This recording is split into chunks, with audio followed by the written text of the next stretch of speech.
পোনপ্ৰথমে মই চানমাৰী আৰক্ষী চকীৰ সকলো বিষয়া ভাৰপ্ৰাপ্ত বিষয়া আৰু অন্যান্য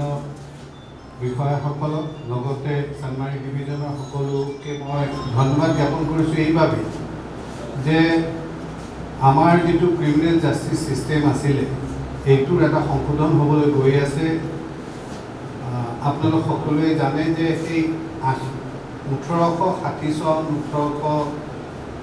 1878 চন সেইখিনি সময়তে গোটেইবোৰ মেকলেৰ দিনত লৰ্ড মেকলে যেতিয়া আছিলে তেখেতে এই গোটেই চিষ্টেমবোৰ তেখেতে এইখন ৰচনা কৰিছিল।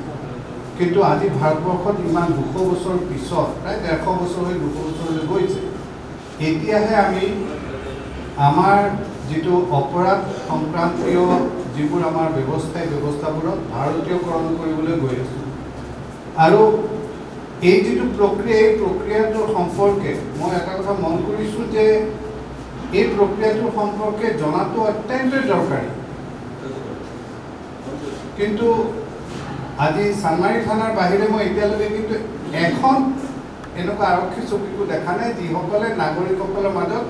এই সম্পৰ্কে সজাগতাৰ এটা প্ৰচেষ্টা কৰিছে। গতিকে মই তেখেতসকলে প্ৰথমবাৰৰ কাৰণে এনেকুৱা কৰাৰ বাবে মই তেখেতৰ পৰা শলাগ লৈছোঁ, অভিনন্দন জনাইছোঁ আৰু মই ধন্যবাদ জ্ঞাপন কৰিছোঁ। মই মূলতঃ আচলতে বেছিভাগ মই কৰ্পৰেটিভ কেছ কৰিছোঁ, ছাৰ্ভিচ মেটাৰ্ছ কৰিছোঁ। কিন্তু এনেকুৱা হয় যে আপুনি যিমানে স্পেচিয়েলাইজ নহওক, যিমানে আপুনি কোনোবা এটা স্পেচিয়েলাইজ লিগেল ফিল্ডত কাম নকৰক, ultimately you always have to come back to the criminal judicial system. কিয়নো মই এটা উদাহৰণ দিছোঁ। মোৰ এজন ক্লায়েণ্ট আছিলে, আপোনালোক সকলোৱে জানে এটা ডাঙৰ চাহ কোম্পানী এটা আছিলে, এতিয়াও আছে তেওঁলোকৰ এগৰাকী MD তেওঁ কিবা এটা এনেকুৱা ধৰণৰ কেছত জড়িত হৈ গ'ল। মই তেখেতসকলৰ কোম্পানীৰ কাম কাজখিনি চাওঁ, তেখেতসকলৰ কৰ্পৰেট এফেয়াৰ্ছবিলাক চাওঁ, কিন্তু তেখেত হোৱাৰ কাৰণে মই আকৌ ক্ৰিমিনেল গোটেই এছপেক্টটো চাবলগীয়া হৈছে বা এনেকুৱা হয়। ইয়াৰ উপৰি মূলতঃ মোক যিখিনি মানুহে চিনি পায় সেইটো হৈছে যে আমাৰ যিটো আৰ্ম ফ'ৰ্চেছ আছে, পেৰামিলিটাৰী ফ'ৰ্চেছ আছে, তেওঁলোকৰ এটা সম্পূৰ্ণ বেলেগ এটা ছিষ্টেম আছে, লিগেল ছিষ্টেম আছে, য'ত তেওঁলোকৰ এনেকুৱা ধৰণৰ ঘটনাবিলাকক তেখেতসকলে সেইটোৰ মাধ্যমেৰে বিচাৰ কৰে। সেইটো হৈছে যিবিলাক কোৰ্ট মাৰ্চিয়েল কেছেছ হয়। আৰু এই কোৰ্ট মাৰ্চিয়েল কেছেছবিলাকত হয়তো এতিয়া 2-এজনে কৰা হৈছে, কিন্তু অসমত বা উত্তৰ পূৰ্বাঞ্চলত যিমান এনেকুৱা ধৰণৰ কোৰ্ট মাৰ্চিয়েলছ হৈছিলে প্ৰায়ভাগতে মই হয় আৰ্মিৰ হৈ নহ'লে অভিযুক্ত বিষয়াৰ হৈ মই কোৰ্ট মাৰ্চিয়েল কেছেছ কৰিছিলোঁ, যিটো very akin to our evidence act. Evidence এক্টৰ যথেষ্ট কথা তাতো আহে। এতিয়া মই কৈছোঁৱেই যে সমাজ এখন এই ছ'চাইটি অলৱেজ ইভলভছ। আমাৰ ভাৰতবৰ্ষৰ 1857 ৰিভল্টৰ পিছত 1858 চনৰ যিটো বিপ্লৱ হৈছিল, চিপাহী বিপ্লৱ বুলিয়ে কওক, সেই বিপ্লৱৰ পিছত ভাৰতবৰ্ষত যেতিয়া ব্ৰিটিছসকলে তেখেতসকলৰ শাসন ব্যৱস্থা এটা সুদৃঢ় কৰিবলৈ লৈছিলে, তেতিয়া তেখেতসকলে অনুভৱ কৰিছিলে যে তেখেতসকলৰ যিটো ব্যৱস্থা, সেই ব্যৱস্থাৰ লগত ৰজিতা ৰখাকে এটা অপৰাধ সংক্ৰান্তীয় আইন কিন্তু তেখেতসকলে প্ৰৱৰ্তন কৰিব বিচাৰিছিলে। আৰু এই দায়িত্বটো পৰিছিলে লৰ্ড মেকলে জানে, মেকলেৰ তেখেতে আমাৰ ভাৰতীয় শিক্ষা ব্যৱস্থাটো যথেষ্ট এটা ভূমিকা গ্ৰহণ কৰিছিলে। এই লৰ্ড মেকলে তেতিয়া আমাৰ 3খন আইন কৰিছিলে। প্ৰথমখন হৈছে ক্ৰিমিনেল প্ৰচিডিউৰ কোড, দ্বিতীয়খন হৈছে ইণ্ডিয়ান পিনেল কোড, আৰু এই দুখনৰ লগত জড়িত হৈ থকা ইণ্ডিয়ান এভিডেন্স এক্ট। এতিয়া ইয়াৰ ভিতৰতে এই প্ৰক্ৰিয়াটো যি 3খন এক্ট তেখেতসকলে প্ৰৱৰ্তন কৰিছিলে, এই আইনখনৰ মাধ্যমেৰে আজিলৈকে আমাৰ 1947 পৰা আজিলৈকে কিন্তু সেই ব্যৱস্থাটোৱে কিছু সংশোধিত ৰূপত কিছু ক্ষেত্ৰত কিছু সংশোধন হৈছে, নাহোৱা বুলি নকওঁ, হৈছে। কিন্তু যিটো এটা ব্যাপক পৰিৱৰ্তন হ'ব লাগিছিল, যিটো এটা ভাৰতীয়কৰণ হ'ব লাগিছিল, সেই ব্যৱস্থাটোৰ কিন্তু ভাৰতীয়কৰণ হোৱা নাছিলে। আৰু বৰ্তমানে যি তিনিখন আইনে আগৰ এই তিনিখন আইনক ৰিপ্লেচ কৰিবলৈ গৈ আছে, এই আইনকেইখনে কিন্তু সেই বস্তুটোকে কৰিবলৈ ওলাইছে। এটা কথা উঠিব পাৰে যে যদি এখন 100-150 বছৰ ধৰি যিকেইখন আইন চলি আহিছিল, যিকেইখন আইন আমাৰ ন্যায়িক ব্যৱস্থাৰ মাজত যথেষ্ট উপনী লৈছিলোঁ, গোটেই আমি যেতিয়া আইন পঢ়িছিলোঁ, আমি যেতিয়া ওকালতি কৰিছিলোঁ, এই আইন তিনিখনকে পঢ়ি আমি ওকালতি কৰিছিলোঁ। আমাৰ ইয়াত 2-4জন আছে যিকেইজনে বেইল আৰু হেৰি কৰিয়ে গোটেই জীৱন কটালে। এই আইন দুখন কি কাৰণে হঠাৎ শব্দটো সঠিক নহ'ব, এই আইনকেইখন কিয়ভাৱে পৰিৱৰ্তন কৰিবলগীয়া হ'ল, আৰু এইখন এটা অতি দৰকাৰী কথা। যেতিয়া আমি ওকালতি কৰিছিলোঁ, তেতিয়া বহুত সময়ত আমি এনেকুৱা অনুভৱ কৰিছিলোঁ যে আমাৰ যিটো অপৰাধ সংক্ৰান্তীয় ন্যায়িক ব্যৱস্থা, এই ন্যায়িক ব্যৱস্থাটো কিন্তু কিছু আউটডেটেড হৈ গৈছে। সমাজখনৰ পৰিৱৰ্তন হৈছে, দৃষ্টিভংগীৰ পৰিৱৰ্তন হৈছে, আৰু তাতোকে ডাঙৰ কথা হ'ল যে আমাৰ যিটো তথ্য প্ৰযুক্তি, এই তথ্য প্ৰযুক্তিয়ে কিন্তু সমাজখনৰ বিভিন্ন দিশ সলাই দিবলৈ ধৰিছে। আজি মই যেতিয়া ওকালতি কৰিছিলোঁ 2004 চন 2003 চন, সেইখিনি সময়ত চাইবাৰ সংক্ৰান্তীয় যিবোৰ আইন, কিন্তু তেতিয়ালৈকে মোবাইলটো এটা খুব ৰেয়াৰ বস্তু আছিল, বা social media was not, it was existing but it was very in a nascent stage. তেনেকুৱা অৱস্থাৰ পৰা আজি আহি এনেকুৱা এটা অৱস্থা পাইছেহি যে আমাৰ সমাজখনত আজি যদি হাতত আপোনাৰ মোবাইল ফোনটো নাথাকে, আপুনি এনেকুৱা এটা অনুভৱ কৰিব যে গোটেই দিনটোত আপোনাৰ হাতৰ এখন সোঁহাত নাইকিয়া হৈছে। গতিকে সেই পৰিস্থিতি আইনৰো কিছু সাল সলনি হোৱাৰ প্ৰয়োজন আহি পৰিছে। আজি এভিডেন্স এক্টৰ ক্ষেত্ৰত মই কওঁ, যেনেকৈ আজি ধৰি লওক ইলেক্ট্ৰনিক মিডিয়া বা ছ'চিয়েল মিডিয়াত কোনোবাই এজন ডিফেমিং চাম্বডি এটা পোষ্ট এটা দিলে, এতিয়া সেই ডিফেমিং পোষ্টটো দিওঁতে সাধাৰণ প্ৰথম কথাটোৱে হ'ল যে তেওঁ যে ডিফেম কৰিলে, মিডিয়াটোৰ সেইটো সাক্ষ্য তেওঁ কোৰ্টত কেনেকৈ দাখিল কৰিব। কোনোবা এটা ইলেক্ট্ৰনিক চেনেলে, নিউজ চেনেলে যদি কোনোবা এজন মানুহৰ বদনাম কৰিলে, সেই বদনাম কৰাৰ পিছত তেওঁক যে বদনাম কৰিলে, ডিফেম কৰিলে, সেই ডিফেম কৰা বুলি তেওঁ আদালতৰ আগত কিভাৱে তেখেতে দাখিল কৰিব। সেইটো হয়তো এটা চিডিত হ'ব পাৰে, বা এটা আপোনাৰ পেন ড্ৰাইভত হ'ব পাৰে। আগৰ কথা ভাবকচোন, আগতেতো না পেন ড্ৰাইভ আছিল, না চিডি আছিল, আগতে কেছেট আছিলে। এই যিবোৰ সলনি হৈছে, এইবোৰ সলনিৰ লগে লগে এই যিখিনি নতুন পৰিৱৰ্তন আহিছে, পৰিৱৰ্তনবিলাকক কিভাৱে আইনী ব্যৱস্থাৰ মাজলৈ অনা হ'ব পাৰে, ন্যায়িক ব্যৱস্থাৰ মাজলৈ অনা হ'ব পাৰে, তাৰ বাবে কিছু পৰিৱৰ্তন, কিছু নহয় এটা ব্যাপক পৰিৱৰ্তনৰ দৰকাৰ হৈছে। ইয়াৰ উপৰি আপোনালোকে আৰু এটা কথা চিন্তা কৰিব, সেইটো হৈছে যে সমাজখন কিন্তু আজিৰ পৰা বেছি দূৰ নালাগে যাব। আপুনি অসম আন্দোলনৰ সময়ত আমাৰ অসমৰ যিটো সামাজিক ব্যৱস্থা আছিল, সেই সামাজিক ব্যৱস্থা আৰু আজিৰ সামাজিক ব্যৱস্থাৰ মাজত আপোনালোকে কিবা এক দেখানে? বহুতো সলনি হ'ল। মানুহৰ মাজত কথা বতৰা, মানুহৰ মাজত ইজনে সিজনলৈ ভাৱ আদান প্ৰদান, মানুহৰ ইজনৰ লগত সিজনৰ সম্পৰ্ক, এই সম্পৰ্ক বৈবাহিক হ'ব পাৰে, সেই সম্পৰ্ক বন্ধুত্বপূৰ্ণ হ'ব পাৰে, বা সেইটো সম্পৰ্ক তেখেতৰ নিজৰ ব্যক্তিগত হ'ব পাৰে। কিন্তু এই গোটেই সম্পৰ্কবিলাক যথেষ্ট সলনি হৈছে, আমাৰ দৃষ্টিভংগী সলনি হৈছে। আপোনালোকে জানে আৰ্টিকল ছেকশ্যন 377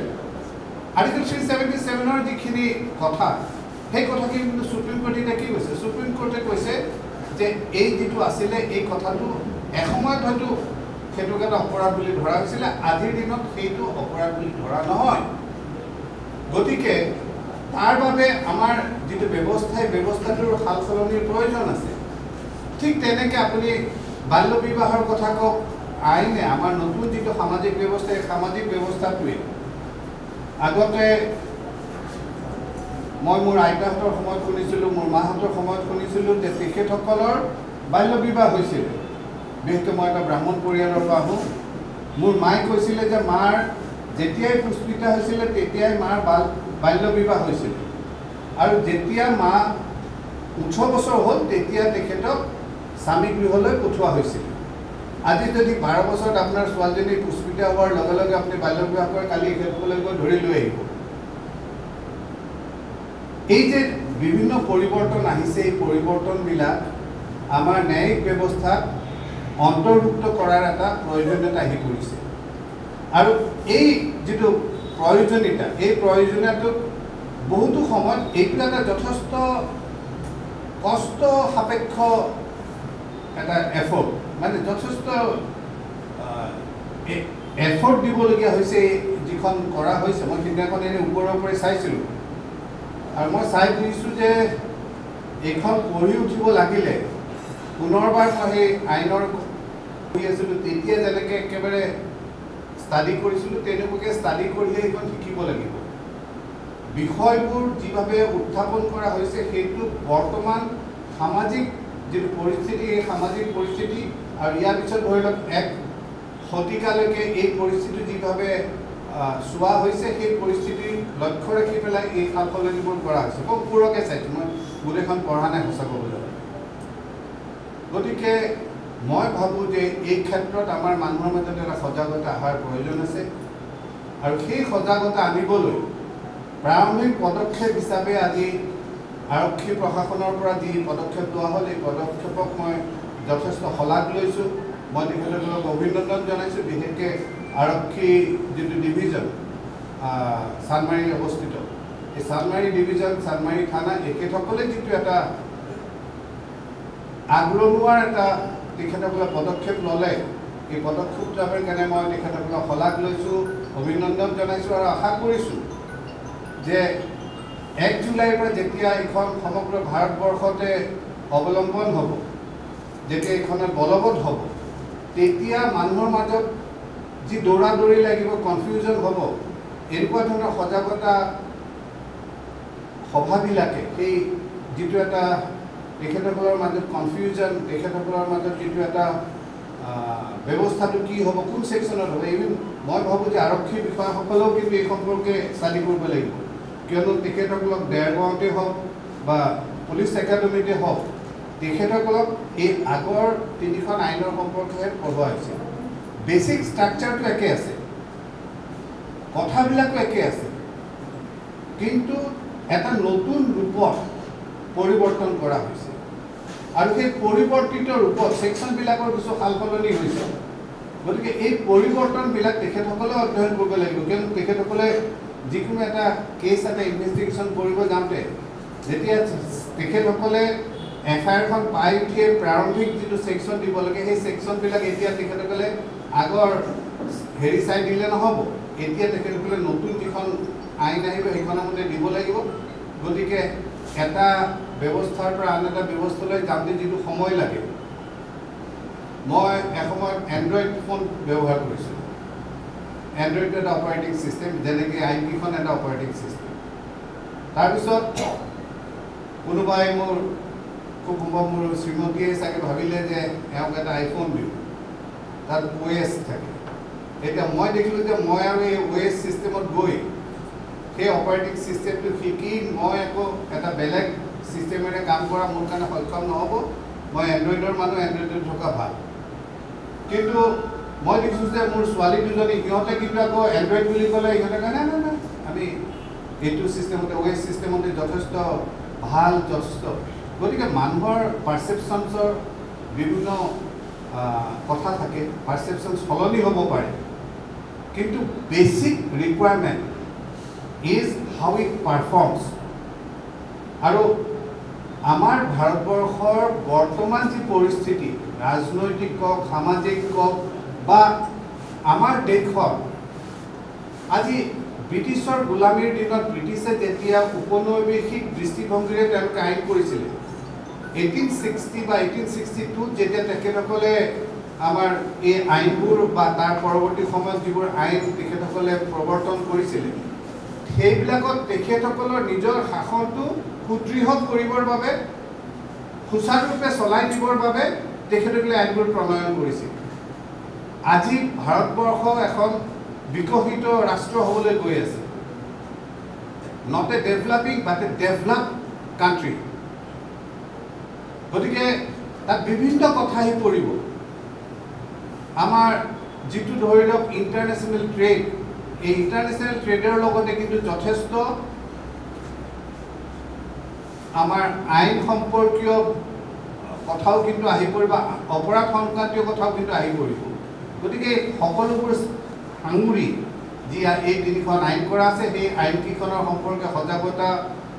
আনিবৰ বাবে আজি যি তেখেতসকলে প্ৰচেষ্টা ল'লে মই তেখেতসকলৰ প্ৰচেষ্টাক ধন্যবাদ জনাইছোঁ মই বৰ বিশেষ নকওঁ মই ভাবোঁ যে আমি সকলোৱে এই পৰৱৰ্তীত যি ব্যৱস্থাৰ লগত